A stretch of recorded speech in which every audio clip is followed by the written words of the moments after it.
And knowing what you know now on the collective bargaining, would you have done anything differently? Some Democrats and even some Republicans have said maybe you moved too fast, too quickly. Yeah, the one thing, not so much at the speed, but the one thing, if I could do, if I go back in time, it's 2020, I would try and spend a little bit more time building the case for the need for this. Because I think knowing what people know now, looking at the reforms, looking at how it blocked or stopped layoffs, looking at how it held property taxes in check, looking at how it did all these things, and even the reforms we're going to give, aside from the fiscal, one of the other untold stories, and I mentioned this, you've covered this as well, is the story of the school teacher a year ago, when, remember, Jim Doyle and Democrats in charge actually cut hundreds of millions of dollars from schools as well.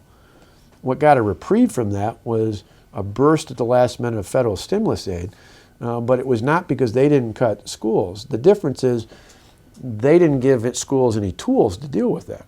And so you had the scenario in Milwaukee where you had a young woman who was named the Outstanding New Teacher of the Year by the English Teachers Council, and then a week later got a layoff notice.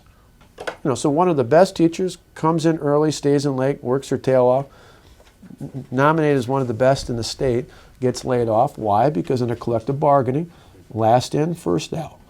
And so besides the fiscal reforms in this budget and in the repair bill, it affords school districts and local governments the ability to hire and fire based on merit and to pay and reform ultimately based on performance.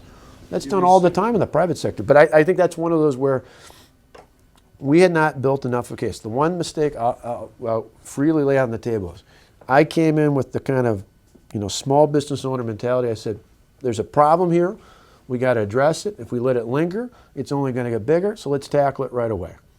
What I should have done from a political standpoint is built that case sooner, because I just focused on getting it done. And so then what happened was a week or two in, suddenly AFSCME, AFL-CIO, NEA, everybody swooped in, poured millions of dollars into ads, tried to define this as a rights issue. And who's not for rights? Civil rights, human rights. Well, it's not a rights issue. Collective bargaining is an expensive entitlement. If it was a human rights issue, the President of the United States would be pushing to have public employees in the federal level have a collective bargaining for wages and benefits. They do not.